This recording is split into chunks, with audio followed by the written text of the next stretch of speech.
오늘 말씀 고린도후서 7장 1절에서 11절 말씀 구원의 회개라는 제목을 가지고 함께 은혜를 나누고자 합니다.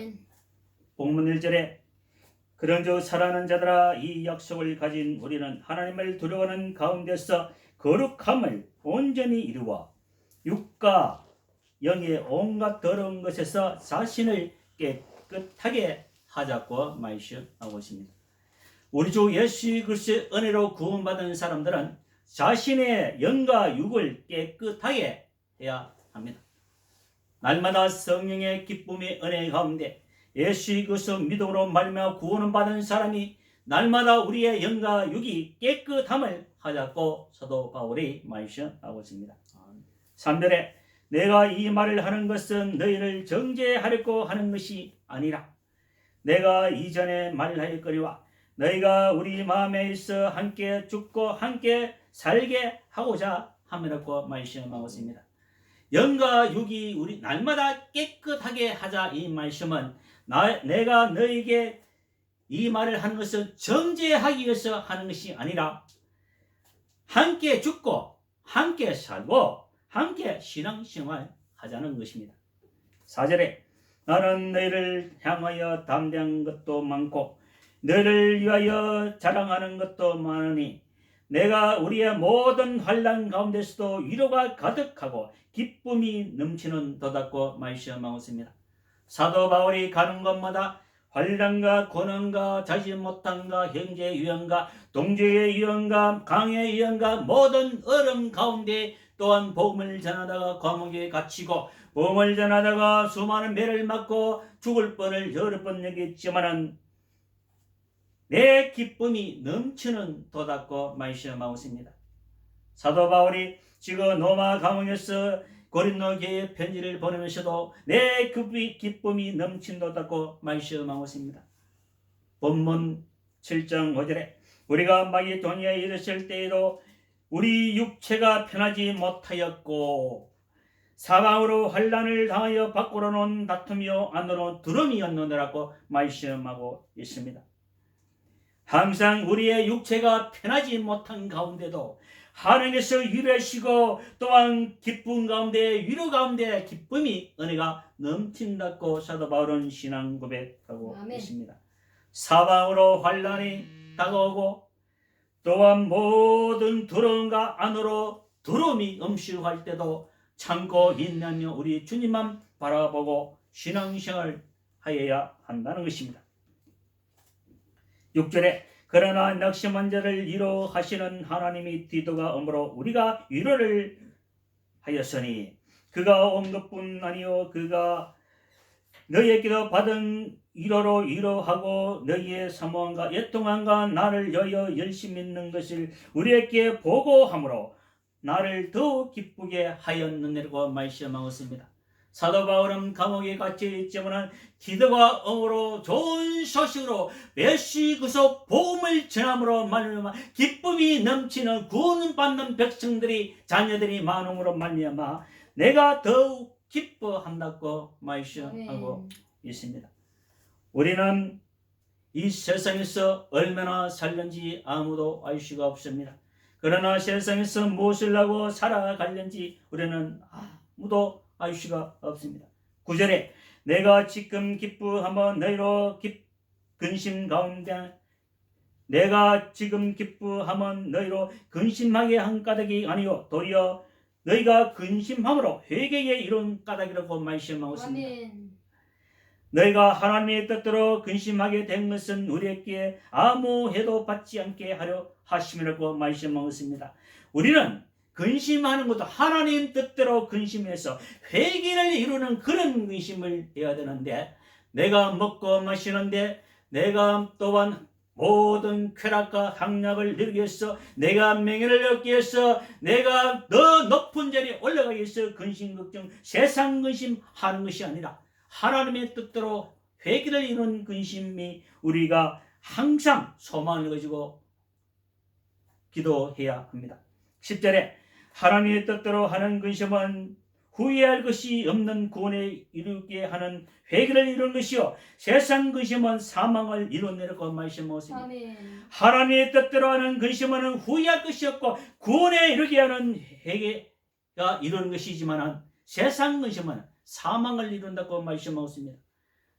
우리는 하나님을 위해서 근심하고 있는지, 하나님의 뜻이 이 땅에 이 연약 부족한 종을 통해서 영광이 나타나게 하여 주시옵소서 기도하는 사람과 세상 근심 가지고 세상의 맹연을 가지고 살아가는 사람들은 그들은 사망을 이룬다고 말씀하고 있습니다. 나는 사망을 위해서 근심, 향락, 쾌락을 위해서 살아가고 있는지, 아니면 하나님의 뜻대로 하는 근심, 후회할 것이 없는 구원에 이루는 근심을 하고 있는 거지, 어떤 근심을 하고 있는지 우리는 다시 한번 되돌아봐야 합니다.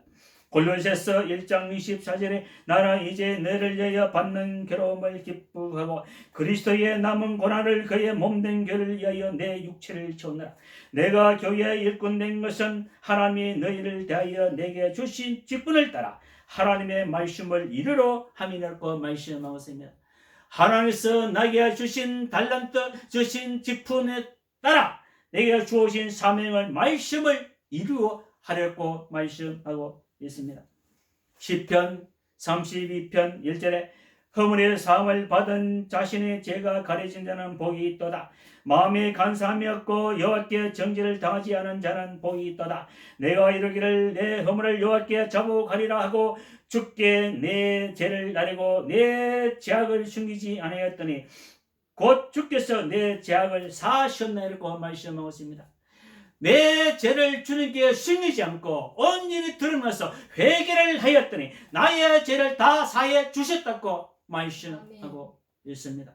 우리는 죄를 감추면 계속 드러납니다. 죄를 감추어지면 그 죄가 드러나지 않은 것이 아니고 주님의 심판대 앞에 반드시 다 드러나게 된다는 사실을 알아야 합니다. 누가복음 15장 18절에 내가 일어나 아버지께 가서 이르기를 아버지 내가 하늘과 아버지께 죄를 지었사오니 지금부터는 아버지의 아들의 일컬음을 감당하지 못하겠나이다. 나를 품꾼의 하나로 보소서 하리라 하고 이에 일어나 아버지께로 돌아가리라. 아직 거리가 먼데 아버지가 그를 보고 측은히 여겨 달려 목을 안고 입을 맞추니 아들이 이르되 아버지 내가 하늘과 아버지의 죄를 지어서니 지금부터는 아버지의 아들이라 일컬음을 감당하지 못하겠나이라고 말씀하고 있습니다. 그러나 아버지는 회개하고 돌아온 자들은 어떤 죄를 지었든지 용서하시고 품어주신다는 사실을 기억해야 합니다. 요한일서 1장 9절에 만일 우리가 우리 죄를 자백하면 그는 미쁘시고 어려우사 우리 죄를 사하시며 우리를 모든 불에서 깨끗하게 하실 것이요 만일 우리가 범죄하지 아니하였다 하면 하나님을 거짓말하는 만드는 것이니 또한 그의 말씀이 우리 속에 있지 아니하리라고 말씀하셨습니다. 만일 우리가 죄가 없다면 하나님을 거짓말하는 자로 만든다고 말씀하고 있습니다. 요한복음 20장 21절에 예수께서 또 이르시되 너에게 평강이 있을지어다. 아버지께서 나를 보내신 같이 나도 너를 보냈노라. 이 말씀을 하시고 그들 향해서 숨을 내쉬며 이르시되 성령을 받아라. 너희가 누구의 죄든지 사하면 사여질 것이요 누구의 죄든지 그대로면 그대로 있으리라고 말씀하고 있습니다. 성령을 받아야 합니다. 예수님이 우리를 십자가를 지시고 우리를 죄를 지시고 3일에 부활하셔서 우리에게 하신 말씀이 성령을 받아라. 그리하면 모든 죄를 용서하신다고 말씀하고 있습니다. 너희가 누구의 죄든지 사하면 사여질 것이요 누구든지 그 죄를 그대로 두면 그대로 있으리라고 말씀하고 있습니다. 사도행전 2장 33절에 하나님의 오른손으로 예수를 높이시며 그가 약속하신 성령을 아버지께 받아서 너희가 보고 듣는 이것을 부어주셨느라고 말씀하고 있습니다. 사도행전 2장 36절에 그런저 이스라엘 온 집안에 확실히 할지니 너희가 십자가에 못 박은 이 예수를 하나님의 주가 그리스도가 되게 하셨느냐. 그들이 이 말을 듣고 마음에 들려 베드로와 다른 사도에게 물어 이르되 형제들아 우리가 어찌할꼬 하거늘 베드로가 이르되 너희가 회개하여 각각 예수 그리스도 이름으로 세례를 받고 제3을 받아라. 그리하면 성령의 선물을 받으리라고 말씀하셨습니다. 아멘. 회개하라는 것입니다. 회개하면 성령의 선물을 주신다고 약속하고 있다는 사실입니다. 사도행전 11장 17절에 하나님이 우리가 주 예수 그리스도 믿을 때에 주신 것과 같은 선물을 그들에게 주셨으니 내가 누구에게 하나님을 능히 맡겠느냐 하더라. 그들이 이 말을 듣고 잠잠하여 하나님께 영광을 돌려 이르되 그러면 하나님께서 이방인에게도 생명 있는 회개를 주셨다고 말씀하고 있습니다. 이 말씀은 베드로가 고넬료의 가정에 가서 예배 드릴 때에 베드로가 고넬료 가정에가 하나님의 말씀을 전할 때 그 말씀을 통해서 성령이 각 사람에게 내려와서 방언도 터고 역사가 나고 구원의 역사가 나타날 때에 이런 역사가 나타나는데 내가 누구에게 성령의 역사를 내가 어찌 막을 수가 있느냐 할 때에 이제 베드로가 사도들에게 말할 때에 이방인들에게도 이제는 회개를 얻는 열매를 주셨다. 회개의 열매를 생명의 회개를 주셨다라고 말씀을 하고 있는 것입니다. 로마서 6장 21절에 너희가 그때 무슨 열매를 얻었냐 이제는 너희가 그 일을 부끄러워하나니 이는 그 마지막이 사망이라. 그러나 이제는 너희가 죄로부터 해방되고 하나님께 종이 되어 거룩함에 이르는 열매를 맺었으니 그 마지막은 영생이라고 말씀하고 있습니다. 예수 그리스도 믿음으로 말미암아 예수 그리스도 말씀대로 살아감으로 말미암아 예수 그리스도 말씀을 들음으로 말미암아 구원을 받아서 이제는 영생을 얻었다는 거 말씀하고 있습니다. 갈라디아서 2장 20절에 내가 그리스도와 함께 십자가에 못 박혔나니 그러니 이제는 내가 사는 것이 아니요 오직 내 안에 그리스도께서 사시는 것이라. 오직 내 안에 누가 사시는 것이라 그리스도께서 내 안에 사신다고 말씀하고 있습니다.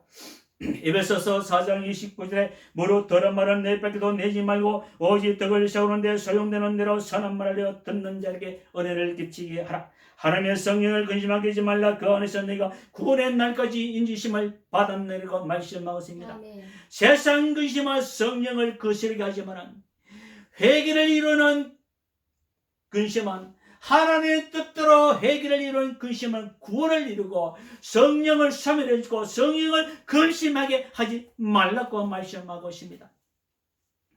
우리는 날마다 성령 충만 받아야 합니다.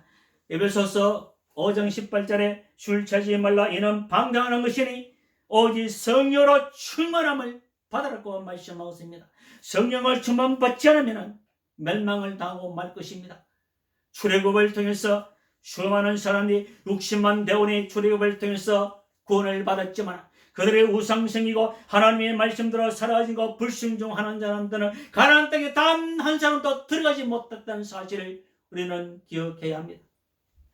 갈라디아서 5장 22절에 오직 성령의 열매는 사랑과 희락과 화평과 오래 참음과 자비가 영성과 중성과 온유와 절제니 이 같은 것을 금지할 법이 없느라. 그리스도 예수의 사람들의 육체와 관계 그 종류가 담심한 십자가에 못 박았는데라. 만일 우리가 성령으로 생냐 성령으로 행할지니 헛된 영광을 구하여 서로 노획하기나 투기하지 말라고 말씀하고 있습니다.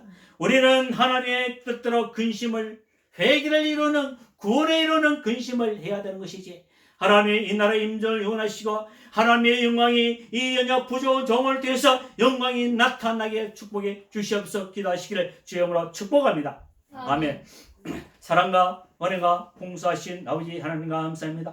오늘도 성령 충만 말씀 충만 기도 충만 은혜 충만하시고 하나님의 뜻대로 하는 근심은 후회할 것이 없는 구원에 이르게 하는 회개를 이루는 것이요 세상 근심은 사망을 이룬다고 말씀하고 있습니다. 이 연약한 부자원 존으로 성령 충만 말씀 충만 기도 충만 악한 마귀 음란의 무사망이 되는 것이 나시죠 따뜻하시고 우리 주님 홀로 영광 받아 축복해 주시옵소서. 감사하고 주 예수님 이름으로 기도합니다. 아멘.